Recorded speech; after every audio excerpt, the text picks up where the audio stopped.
Ryan Schlom is a third-year business, accounting, and English major at Graceland University. He's a lifelong lover of the outdoors. Ryan recently channeled his passion and joined Graceland University's sustainability team, becoming an active advocate for the environment.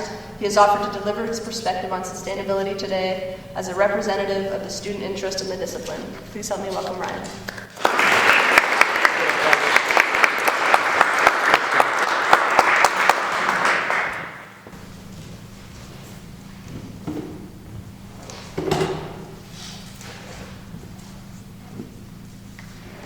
When the doors of Congress closed on the evening of July 23, 2015, the movement for sustainable agriculture recorded a significant setback. H.R. 1599 had passed in the House and was met by very little resistance.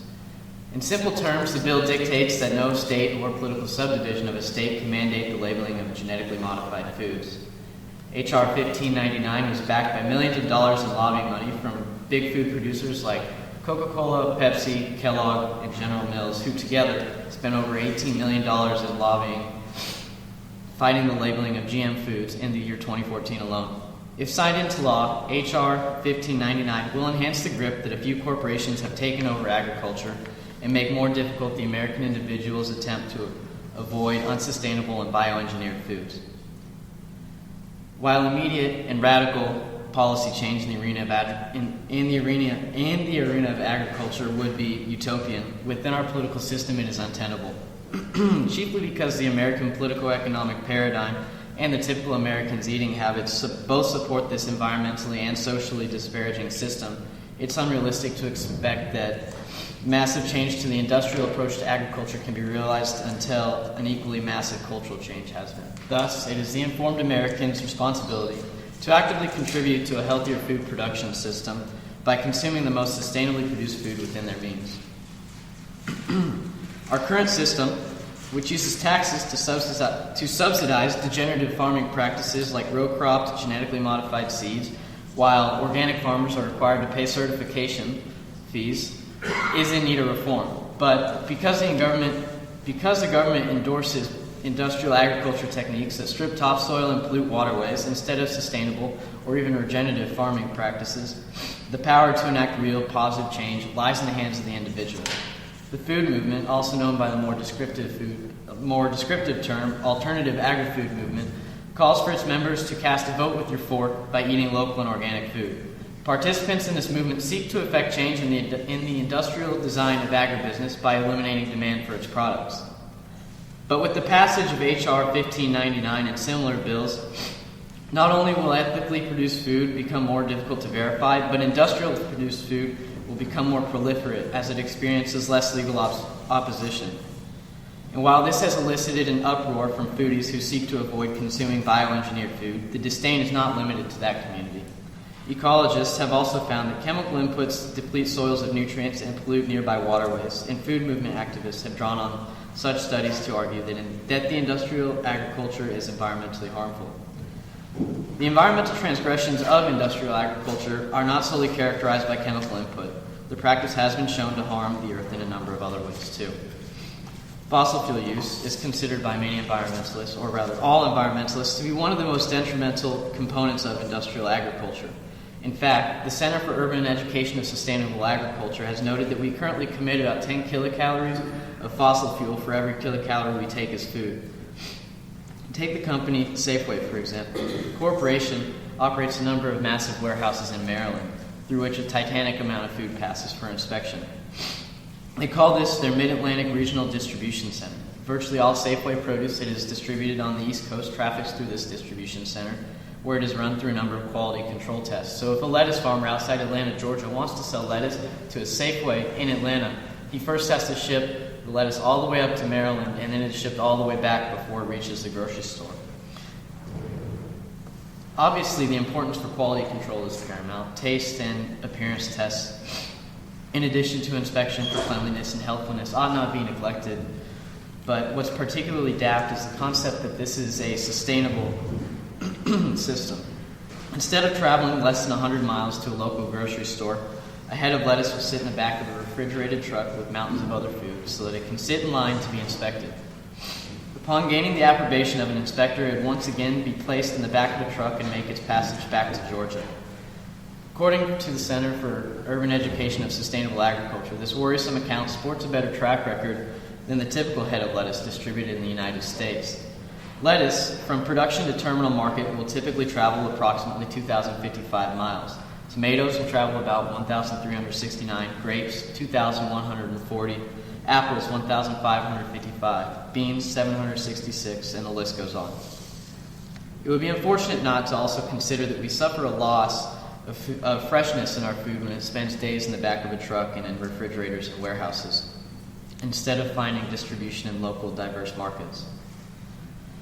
And this is just one account of the wrong that this system is doing to the earth. We could talk for hours about the runoff that is polluting streams, or where the bees are going, or why we're removing 1 to 2 acres of rainforest every second of every single day for the sake of animal agriculture. Or we could talk about how a farm of 2,500 dairy cows produces as much waste as the city of Miami.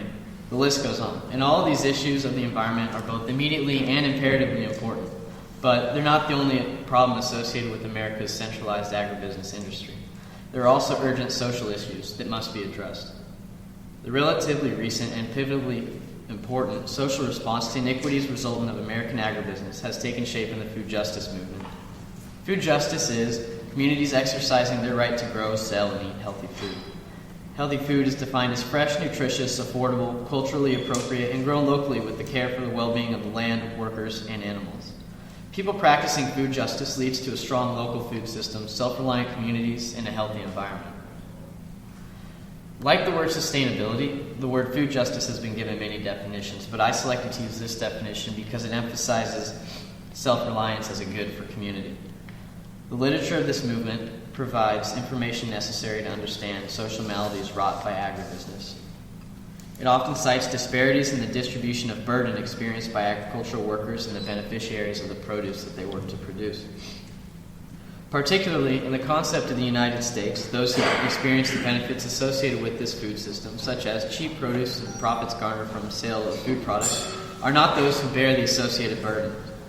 A specific disparity is that most consumers, like us, who benefit from low prices while contributing to these agribusiness firms' massive profits, do not share the burden that farm workers carry. In order for growers to achieve such low prices and high profits, farm workers often experience poor working conditions, exposure to harmful chemicals, low pay, and employment insecurity.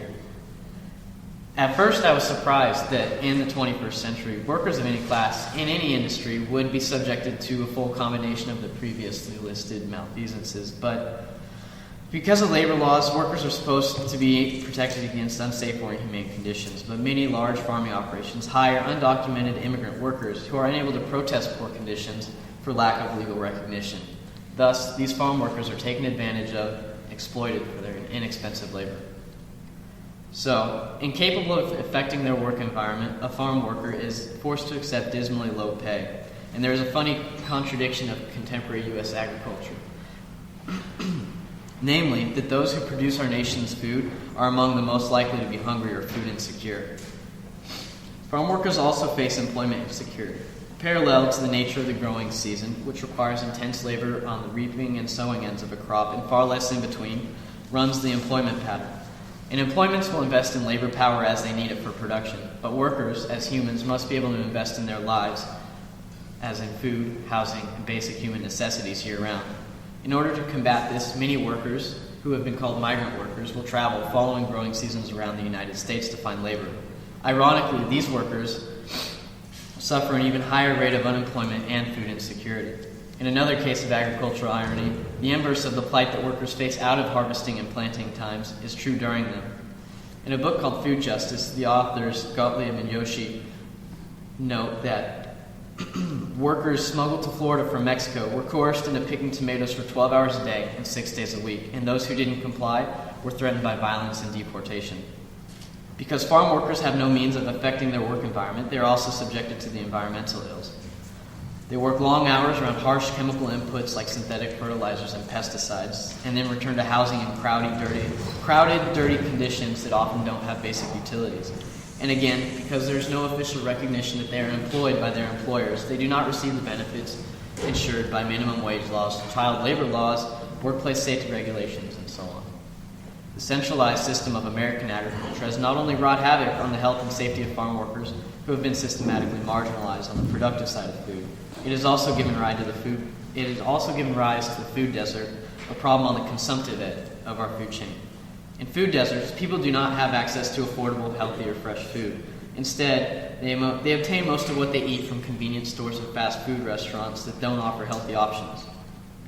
To understand the role that centralized agribusiness plays in the creation of food deserts, a brief history of the grocery store and one-stop shop like Walmart must be understood.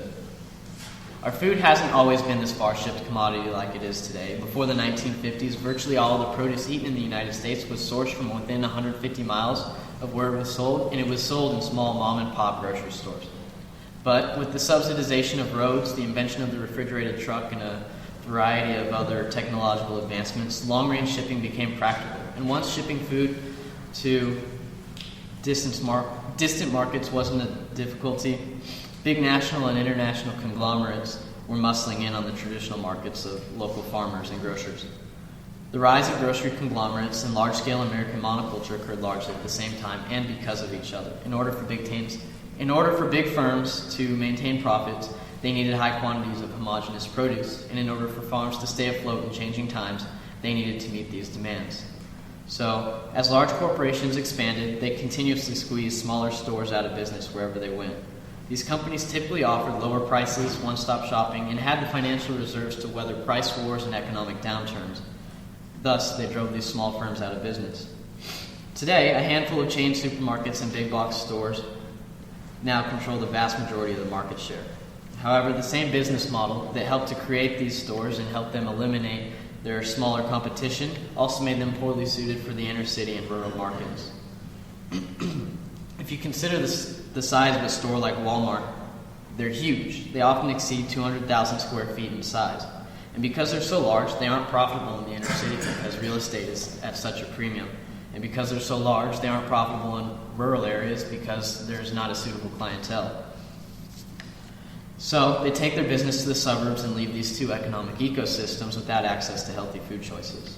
The effect of having no access or limited access to healthy food is predictable. People have health complications. Fast food restaurants and convenience stores, the go-to for food desert dwellers, offer food that is typically calorically dense yet nutritionally sparse. And while some convenience stores offer produce, the selections are both limited and expensive. As a result, the patrons of fast food restaurants and convenience stores often consume large portion sizes that exceed their need for caloric intake while failing to meet their body's other nutritional demands.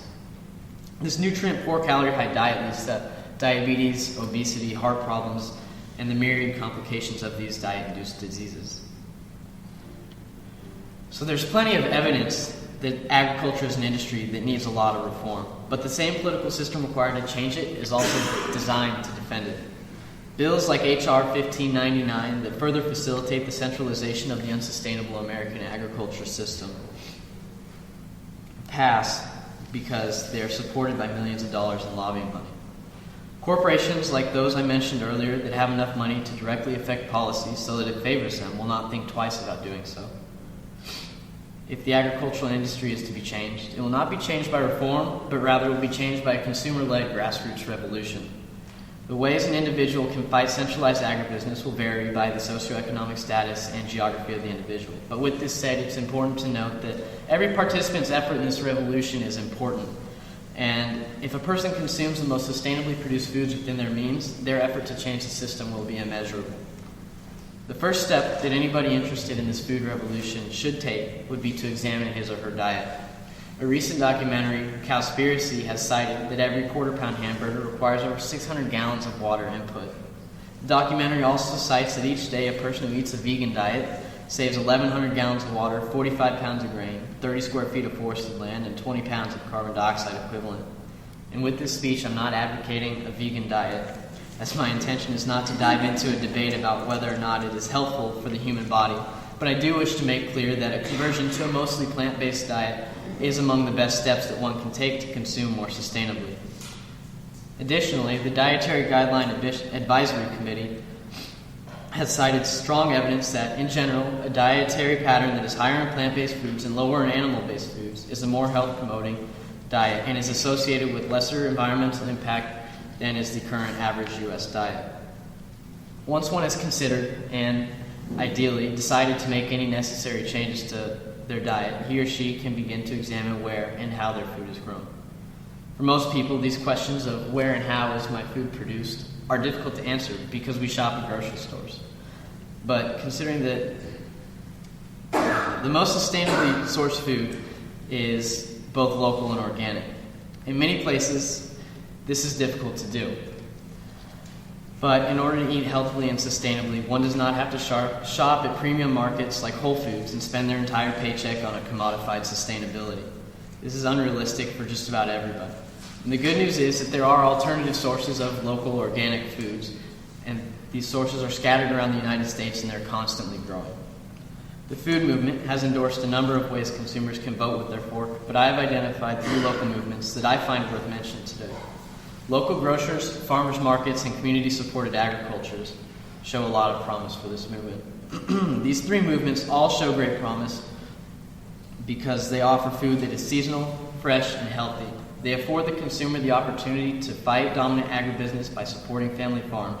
They offer the humane treatment of animals that traditional animal agriculture does not. And on top of these benefits, local food systems allow the consumer to know where their food is coming from. And that's something that the centralized food system can offer.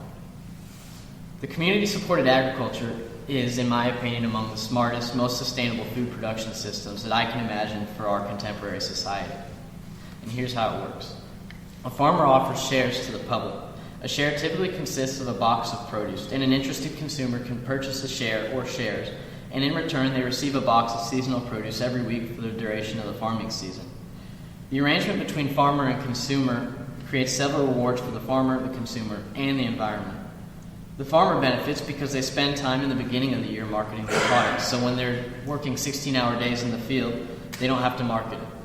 By marketing early, they receive payment early, and they don't have to get credit from a bank, or not as much credit. And by selling directly to the customers, farmers can cut out middlemen, which makes the process more economically viable for them.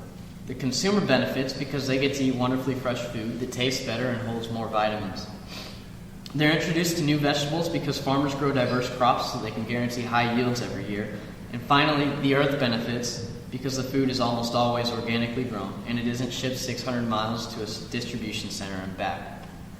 Every environmental and social issue wrought by this system that harms the earth and its people is of the most urgent nature, as these issues are both immediately and existentially important for us. There are facts to prove that we need change. There are countless facts, statistics, frightening data, and I have only read a page in the book. These facts warrant political change. They warrant policy that should reverse the effects of this socially and environmentally injurious system. But time and again, the facts fail to elicit the change that they demand.